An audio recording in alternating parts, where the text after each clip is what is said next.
മൂന്നാറിൽ നടന്നൊരു സംഭവത്തെക്കുറിച്ചാണ്. അതായത് അവിടെ രണ്ടുപേരെ കൊലപ്പെടുത്തിയെന്ന് സംശയിക്കുന്ന കട്ടപ്പക്കൊമ്പന്റെ മുന്നിൽ നിന്നും ഫോട്ടോ എടുത്ത 2 പേർക്കാണ് ഇപ്പോൾ പണി കിട്ടിയിരിക്കുന്നത്. അവർക്കെതിരെ വനം വകുപ്പ് കേസെടുത്തിരിക്കുകയാണ്. ഓൾഡ് മൂന്നാർ സ്വദേശികളായ സെന്തിൽ, രവി എന്നിവർക്കെതിരെയാണ് വന്യജീവി സംരക്ഷണ നിയമപ്രകാരം ഇപ്പോൾ കേസെടുത്തിരിക്കുന്നത്.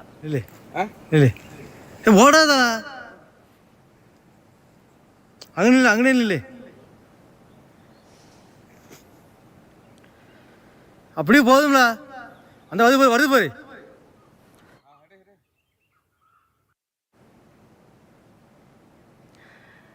നന്ദുഷയാണ് നമ്മുടെ കൂടെ ഉള്ളത്. നന്ദു, ആന നല്ല മൂടിലായതുകൊണ്ട് പടമാക്കിയില്ല, അത്രേ പറയാൻ പറ്റത്തുള്ളൂ. കാരണം മിനിമം ഒരു ബോധമൊക്കെ ഉണ്ടാവണം. മൂന്നാറിലുള്ളവരാണ്, അവിടെ എത്രത്തോളം വലിയ പ്രശ്നമൊക്കെ ഉണ്ട് എന്ന് അറിയാവുന്ന ആൾക്കാരായിരിക്കുമല്ലോ.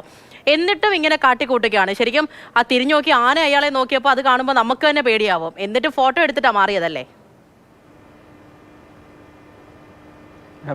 പൂജ കുറച്ച് മുമ്പ് പറഞ്ഞ വാർത്തയില്ലേ, അതിൻ്റെ ഇൻട്രോയിൽ പറഞ്ഞൊരു പാരഗ്രാഫ് ഉണ്ട്. അത് തന്നെയാണ് ഞാൻ കടമെടുക്കുന്നത്. കണ്ടാലും കൊണ്ടാലും പഠിക്കാത്തവർ, അത് തന്നെയാണ് ഇവിടെ സംഭവിച്ചിരിക്കുന്നത്. കാര്യം ഈ 2 ആളുകളും ഓൾഡ് മൂന്നാർ സ്വദേശികളായ 2 പേരാണ്. സെന്തിൽ, രവി എന്നീ 2 സുഹൃത്തുക്കളാണ്.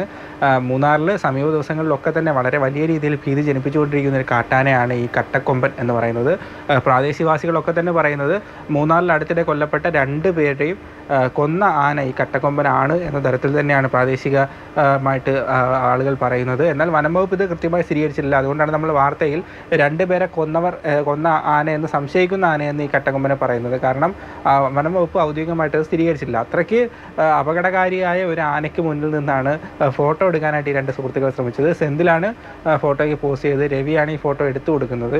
ഏതായാലും പൂജ പറഞ്ഞതുപോലെ ആനയുടെ മാന്യത കൊണ്ട് ആന ഒന്നും ചെയ്തില്ല എന്ന് വേണമെങ്കിൽ നമുക്ക് പറയാൻ. കാര്യം സാധാരണ ഇത്തരത്തിൽ ഗുരുതരമായ അല്ലെങ്കിൽ വലിയ രീതിയിലുള്ള ആക്രമണ സ്വഭാവമുള്ള ആനകൾക്ക് മുന്നിൽ നിന്ന് ഇത്തരത്തിലുള്ള പ്രവണതകൾ കാണിച്ചു കഴിഞ്ഞാൽ ആന തീർച്ചയായും ആക്രമിക്കുന്ന ഒരു പതിവാണ് നമ്മൾ കണ്ടിട്ടുള്ളത്. എന്തുകൊണ്ടോ 2 പേർക്കും ആയുസ് ഉള്ളത് കൊണ്ട് മാത്രം രക്ഷപ്പെട്ടു എന്ന് നമുക്ക് പറയാൻ സാധിക്കും. പൂജ, ഇത്തരത്തിൽ നിരവധിയായിട്ടുള്ള ആനയെ പ്രകോപിപ്പിക്കുന്ന തരത്തിലുള്ള നിരവധി സംഭവങ്ങൾ മൂന്നാറിൽ അടുത്തിടെയായി നടന്നു വരുന്നുണ്ട്. നമുക്കറിയാം, പടയപ്പ ഇപ്പോൾ വളരെയധികം അക്രമകാരിയായ ഒരു ആനയായി മാറിയിട്ടുണ്ട്. മുമ്പൊക്കെ ടൂറിസ്റ്റുകളൊക്കെ എത്തിക്കഴിഞ്ഞാൽ വളരെയധികം സൗഹാർദ്ദത്തോടെ ഇടപെട്ടുകൊണ്ടിരുന്ന, അല്ലെങ്കിൽ നമ്മുടെ ഒരു വീട്ടിൽ വളർത്തുന്ന ഒരു മൃഗം എങ്ങനെയാണോ ഇടപെട്ടിരുന്നത് അതുപോലെ ഇടപെട്ടിരുന്ന ആനയായിരുന്നു പടയപ്പ. എന്നാൽ ഈ അടുത്തിടെയായി പടയപ്പ വളരെയധികം ആക്രമ സ്വഭാവം കാണിക്കുന്നുണ്ട്. അതിൻ്റെ ഏറ്റവും വലിയ കാരണം നമുക്ക് വളരെ അടുത്ത സമയത്ത് തന്നെ ഉണ്ടായിട്ടുള്ള ഒരു ഇൻസിഡൻറ്റ് വെച്ച് ഞാൻ പറയാം. പടയപ്പയ്ക്ക് നേരെ ജീപ്പ് പിടിച്ച് കയറ്റാനുള്ള ശ്രമമൊക്കെ നടത്തിയായിരുന്നു കുറച്ച് ആളുകൾ. അവരുടെ സാഹസിക വിനോദത്തിൻ്റെ ഭാഗമായിട്ടായിരുന്നു ആനയ്ക്ക് നേരെ ഇത്തരത്തിലുള്ള പ്രവണത ഉണ്ടായെങ്കിലും മനുഷ്യൻ ശത്രുവാണ് എന്ന തരത്തിലുള്ള ഒരു ചിന്ത ഇത്തരത്തിൽ വന്യജീവികൾക്ക് ഉണ്ടാവാനായി ഇത്തരം കാര്യങ്ങളൊക്കെ തന്നെ വന്യജീവികൾ വളരെയധികം സ്വാധീനിക്കുന്നുണ്ട്. അതുകൊണ്ട് തന്നെയാണ് അവർ മനുഷ്യനെ നിരന്തരം ആക്രമിക്കുന്നതും. ഈ സെന്തിലും രവിയും ആനയെ ആക്രമിച്ചിട്ടില്ല, പക്ഷേ ഇത്തരത്തിൽ അക്രമകാരിയവനെ ആനയ്ക്ക് മുന്നിൽ നിന്ന് അപകടകരമായ രീതിയിൽ ഫോട്ടോ എടുത്തത്